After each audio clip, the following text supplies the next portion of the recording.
What is up, guys? Welcome back to another video. Today we're going to be talking about the best portrait lenses. Let's go.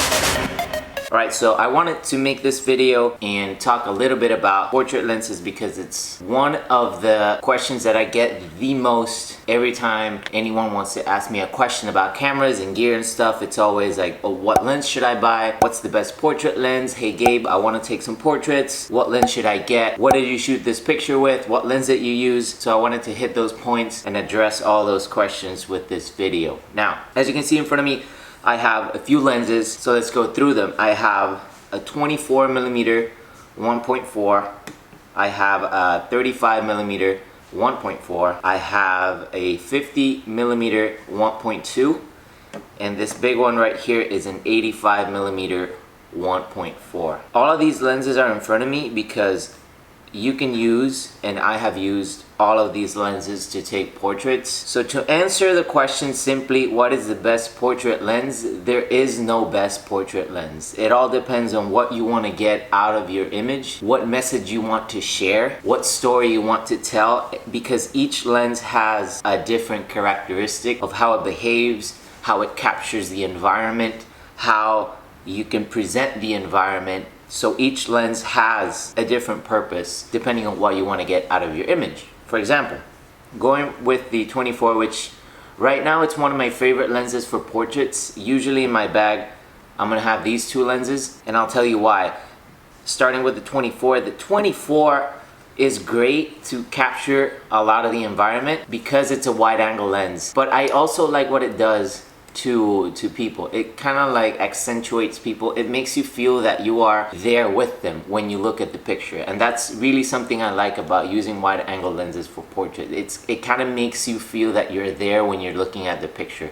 So this is a great portrait lens because of that. It's not a great headshot lens because it may distort when you get too close to your subject, so you have to be mindful of that. You really need to understand your lenses to see if that fits your style or doesn't. It fits my style, so this is why this lens is just absolutely one of my favorites right now for portrait sessions, and I take it with me all the time. The 35 is great too. It's quite similar to the 24, however, there's a little bit more difference with it. It's a little bit more stepped back. You do get the inclusion of a lot of the environment and a lot of what's going on around the person, but it just has some type of characteristic that I think it's very good. I think it makes very pleasing images, and it suffers from the same problems as the 24, as be mindful of getting too close to the subject, specifically if you're shooting their face or something like that, because there is a slight bit of distortion when it comes to wide angle lenses. The 50mm right here, this is like the classic, super classic. This is what everyone will probably tell you to buy when you ask them, hey, what lens should I buy to take portraits? They're probably going to say just get a 50mm lens. And it's okay. I do use it quite a bit and I do like it. It's a very comfortable, it's a midway focal length. You could take a few steps back and you get a little bit more of the environment, walk a little bit closer and get that compressed image that makes, you know, that beautiful blurry background that everyone's looking for. So a 50mm lens is a great lens if you are undecided and if you're in the middle and you kind of want a happy medium lens. This would be the one to go with. The 85 is the lens that I use for details. It's the lens that I use when I really want to obliterate the background as much as I can and I really want to isolate my subject. Also use it for headshots and you know, tighter end portraits. It's a great lens for that. So one of the main questions that people always ask when it comes to portrait lenses is, how can I get the background as blurry as possible? It's either a combination of the lens aperture and also the focal length. the higher the focal length and the lower the aperture, the more background blur you're essentially gonna have. And for those reasons, if that's what you're looking for in all of your images, I would say that your best bet would be to get an 85mm lens. However, that's not to say that you cannot get blurry backgrounds with any of the other lenses that are right in front of me. It's just gonna be a little bit different. In reality, there is no perfect portrait lens. That's something that took me such a long time to understand and such a long time to grasp the idea that there is no such thing. I was always looking for something that was like, I just need one lens and one camera body, and that's all I'm gonna take with me, and I need to find the perfect one. But in reality, that does not exist, and I've learned that. And like I mentioned, right now in my bag, most likely you will always find the 24 and the 85. Why? Because I like to include the background as much as I can. I like to accentuate some of the features of the person. I also like to make people appear to look taller and slimmer, so that's why I like to use the 24. However, I also like to punch in the details, you know.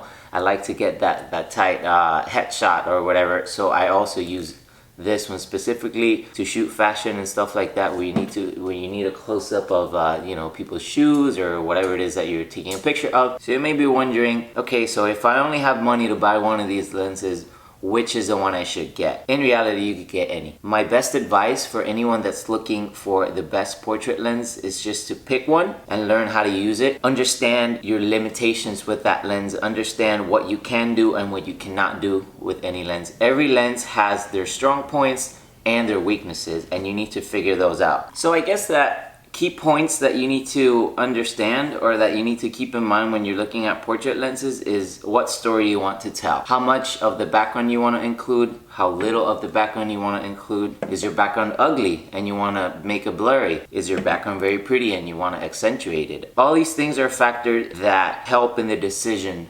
of what would be the perfect portrait lens. And like I mentioned, there is no perfect portrait lens. You're never gonna find it, because it doesn't exist, because everything is a matter of opinion and a matter of also situation. For me, the best combo right now is 2 lenses instead of 1, because there is no perfect lens for me. And as you evolve as a photographer, and as your eye evolves and you start noticing things that you like or you don't like, that opinion is gonna change. I started out with a 50mm lens like everyone else. I've changed to an 85. At one point I was shooting with a 135 all the time. I stepped down to a 35. Then I figured out, hey, listen, I kind of like the 24. Let me go for that one. And then like, I'm missing something here. Let me just try and you know, compensate for what I'm missing with this lens, with this other lens. You know, it keeps changing and it keeps evolving, because I keep changing and I keep evolving as a photographer. So with that said, there is no perfect lens, and I'm sorry if I've broken your heart or broken your spirit. Or you may not have gotten the answer that you were looking for, but all of these lenses are great. You can take a portrait with any lens. It doesn't matter what you take a picture with. It only matters the subject that you're taking a picture of. It matters what you're trying to portray with that image. That's the most important thing, and that's something that should trump anything. I'm gonna let you guys make your own decisions about what's the best lens for you and what works. Let me know in the comments below, what's your favorite focal length for portraits? If you like this video, give it a thumbs up. Subscribe if you haven't done so already. And I'll see you guys on the next video.